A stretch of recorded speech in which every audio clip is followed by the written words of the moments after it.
What's up guys, Coach CarnageKrool here. Today we're going to be looking at what exactly Street Fighter is, how it's played, and why it's so important to the genre.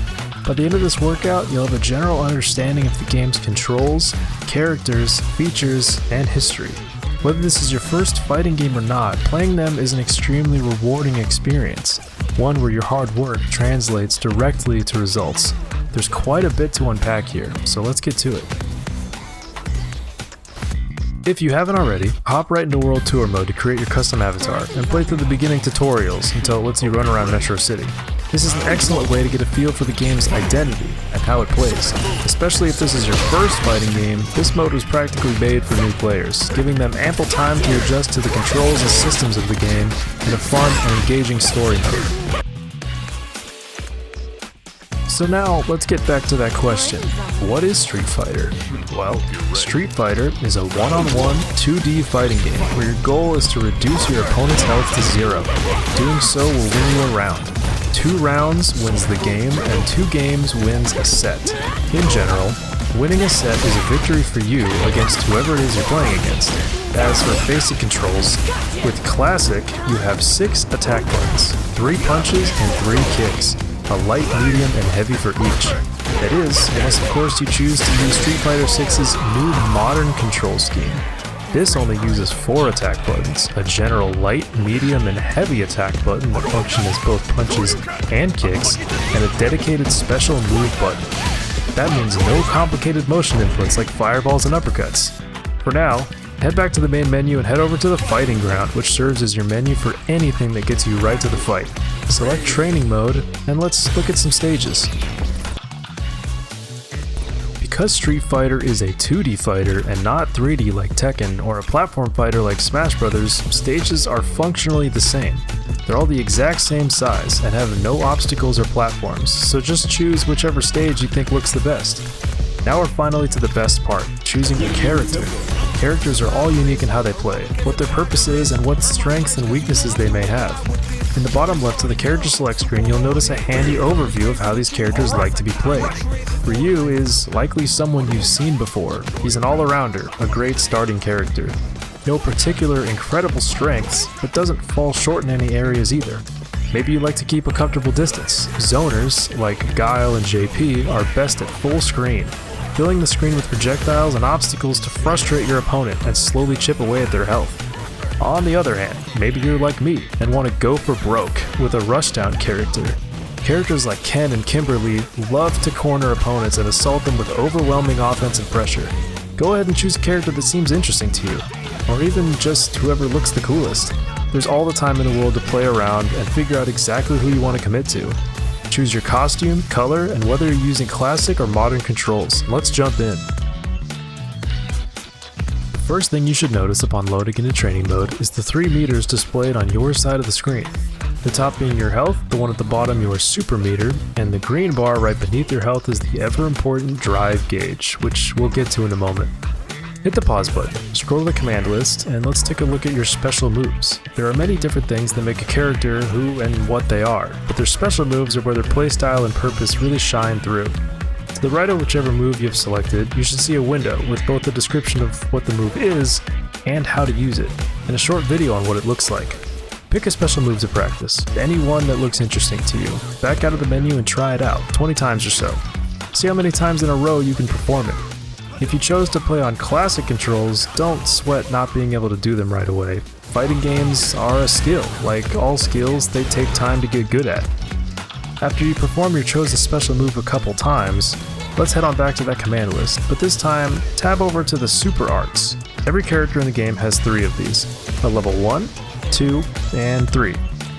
They each use 1, 2, or 3 super bars, respectively. It's that meter you saw at the bottom of your screen earlier with the large number next to it. Super meter is gained by simply playing the game. Landing moves, blocking, taking damage, these all give you super to work with. Generally speaking, the more bars a super uses, the more powerful it is. Be careful which one you use at what time, as you can only have 3 bars at once, so spamming your level 3 multiple times is not possible. These, like special moves, are all unique to whichever character you choose, but functionally, most level 1s and 3s in the game are similar in how they're used. Just like before, pick a super art you want to try and perform. I suggest your level 3, considering they're the most fun to watch.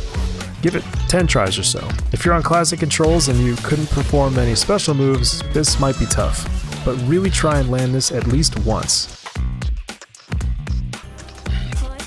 As previously mentioned, that last green gauge under your health is the drive meter. The drive system is essentially what makes Street Fighter 6, well, Street Fighter 6. Everything you do and interact with will affect this meter in some way, and it has a staggering amount of things that encompass it and what exactly it does. Appropriately, it has 6 segments that you can use, and it slowly recharges over time. For now, I'll break down its uses and how much gauge each mechanic consumes. Drive parry. Automatically block almost any attack or super, but are susceptible to being thrown for more damage than normal. This uses half a drive bar, and continually drains it the longer you hold the parry button down. Successfully parrying attacks rewards you with regaining your drive gauge. Drive impact. A quick but reactable attack that plows through enemy attacks to hit them, and also breaks their guard if blocked. Uses 1 bar, is susceptible to being thrown, or drive impacted back. Drive rush. A deceptively fast attack that can quickly close the gap between you and your opponent, and change the properties of your attacks. This uses 1 bar. Drive rush cancel. In general, the same thing as a normal drive rush, but this is used in combos or pressure, allowing you to cancel a normal attack into another, which is not normally possible. This is the most expensive drive move, using 3 bars. Drive reversal. A get-off-me tool that can be used when blocking enemy attacks to knock them down and push them away from you. Uses 2 bars. Overdrive specials. Use 2 drive bars and enhance a special move with unique properties. This can be anything from giving it more damage, changing the combo potential, or even making it invincible to all damage. Utilizing and understanding the drive system is imperative to Street Fighter 6, but there's so much to cover that it needs its own time to get further into. One last time, we'll head into the command list and tab to the common moves section. Perform a drive impact, parry, and rush at least 5 times each. Get a feel for how to do them and how fast they come out. If you can, challenge yourself to perform some overdrive special moves. In classic controls, this can be done by performing a special move with 2 buttons instead of 1. For example, inputting a fireball motion or Hadoken and pressing 2 punches rather than the normal 1 punch. In modern, this can be done by holding down the assist button, which is R2 or right trigger by default, and hitting the special button. At this point, I want to take a step back from Street Fighter 6 and just look at Street Fighter as a franchise.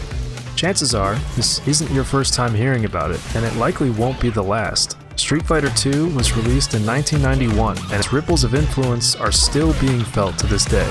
From almost everything we know about fighting games like super meter, combos, character archetypes, to other franchises in the genre like Mortal Kombat, Killer Instinct, and Guilty Gear, it all comes back to Street Fighter. Countless times, it's been referenced or parodied in shows like Family Guy, Gumball, Gravity Falls.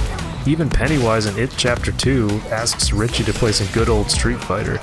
It isn't my favorite fighting game franchise, but it is by far the most important of them all.